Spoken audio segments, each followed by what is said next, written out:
कर्ण को उसकी माता ने ही त्याग दिया। राजकुमारी कुंती को ऋषि दुर्वासा ने वरदान दिया था कि वह उनके दिए मंत्र का जाप कर किसी भी देवता को बुलाकर संतान प्राप्त कर सकती है। अविवाहित रहते हुए उन्होंने सूर्य देव को बुलाया और इस तरह कर्ण का जन्म हुआ। पर कुंती के पास इस बात का कोई जवाब नहीं था कि अविवाहित रहते हुए उनके पास एक संतान कैसे आई। इसलिए उन्होंने इस नन्हे बालक को एक टोकरी में रखकर नदी में बहा दिया। अन्याय की शुरुआत जन्म के समय या यूं कहें उससे पहले ही हो गई थी। लायक होते हुए भी शिक्षा से वंचित रहे कर्ण। कर्ण का पालन पोषण एक सारथी जिनका नाम अधिरथ और माता राधा ने किया था। क्योंकि समाज जातियों और कर्मों में विभाजित था, तो उसी आधार पर किसे कैसी शिक्षा मिलेगी उसका निर्धारण होता था। द्रोणाचार्य ने कर्ण को शिक्षित करने के लिए मना कर दिया, क्योंकि वे सिर्फ राज परिवार के विद्यार्थियों को ही शिक्षित करने वाले राजगुरु थे। कर्ण क्षत्रिय होते हुए भी उस शिक्षा से वंचित रहे जिसके वे अधिकारी थे। परशुराम जी से शिक्षा प्राप्त करने के लिए झूठ का सहारा लेना पड़ा। परशुराम जी ने प्रण लिया था कि वे सिर्फ ब्राह्मणों को शिक्षित करेंगे और किसी क्षत्रिय को नहीं। उन्होंने परशुराम जी से बड़ी लगन से शिक्षा ग्रहण की थी। कर्ण को परशुराम जी से श्राप मिला। जब परशुराम जी को पता चला कि कर्ण एक क्षत्रिय है और छल से शिक्षा ग्रहण की है, तब वे बहुत व्यथित हुए। हालांकि ऐसा माना जाता है कि उन्होंने कर्ण को शाप नहीं दिया था।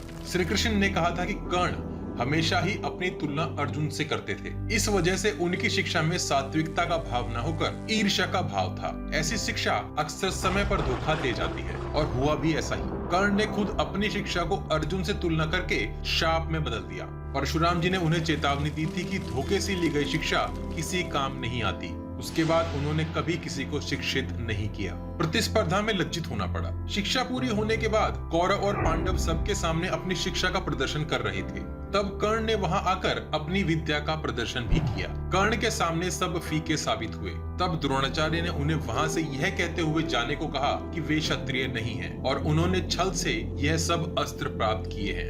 द्रौपदी के स्वयंवर में भी लज्जित होना पड़ा।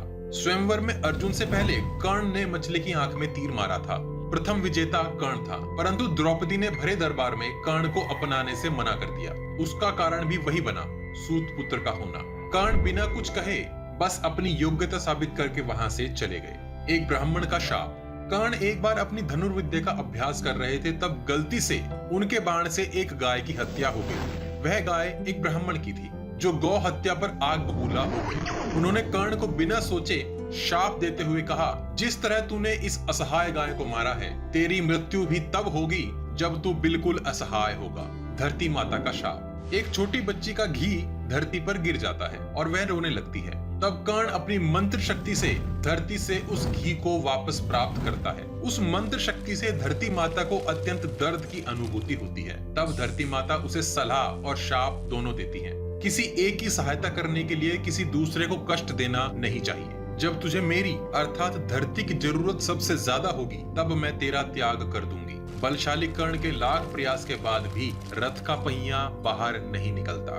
भीष्म के द्वारा भी अपमान, कारण वही सूत पुत्र का होना। दुर्योधन सबसे पहले कर्ण को अपना सेनापति नियुक्त करता है। तब भीष्म यह कहकर लड़ने से मना कर देते हैं कि वे किसी ऐसे झंडे के नीचे युद्ध नहीं करेंगे जो किसी क्षत्रिय का ना हो। तब कर्ण को एक बार फिर अपमान का घूंट पीना पड़ा और युद्ध में तब तक प्रतीक्षा करनी पड़ी थी जब तक भीष्म पितामह बाणों की शैया पर नहीं लेट गए थे। कवच और कुंडल का महादान। कर्ण को पता था कि जो उससे कवच और कुंडल मांग रहा है वो इंद्र है। अपने पुत्र अर्जुन को बचाने के लिए एक ब्राह्मण के वेश में उससे कवच और कुंडल मांगे जा रहे हैं। पर दानवीर कर्ण अपने धर्म से पीछे नहीं हटे और उन्होंने अपार पीड़ा सहन करके अपना कवच उतारकर इंद्र को दे दिया। अपने इस महादान के बदले इंद्र ने उन्हें शक्ति बाण प्रदान किया था। कुंती ने कर्ण से पांडवों को ना मारने का वचन लिया। कर्ण युद्ध में अर्जुन को छोड़कर सब पांडवों को हरा चुके थे। कुंती को लगा कि कर्ण पांडवों को हरा देगा। तब युद्ध की रात कुंती कर्ण से वचन लेने आई कि वे उनके पुत्रों का वध न करें। तब अपने स्वभाव के अनुसार दानवीर कर्ण ने भी कुंती को वचन दे दिया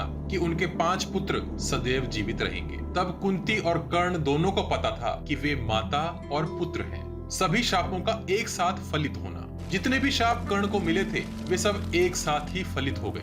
धरती माता ने कर्ण के रथ को आगे नहीं बढ़ने दिया। असहाय गाय को मारने की वजह से युद्ध मैदान में खुद को असहाय पाया।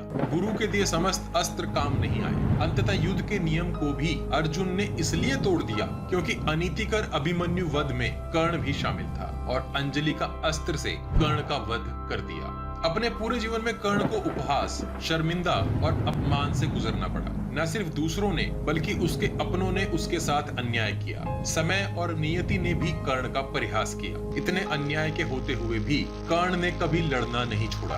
कर्ण का जीवन हमें भी अपने जीवन में लाख विपरीत परिस्थितियों के बावजूद भी लगातार लड़ने और आगे बढ़ने की शिक्षा देता है। कर्ण महाभारत का एक ऐसा पात्र है जो हम सभी को जीवन में संघर्ष करने की कला सिखाता है। क्या आपको भी लगता है कि कर्ण के साथ नियति ने अन्याय किया, या उनके साथ जो हुआ वो सब न्यायोचित था? हमें कमेंट बॉक्स में कमेंट करके जरूर बताइए।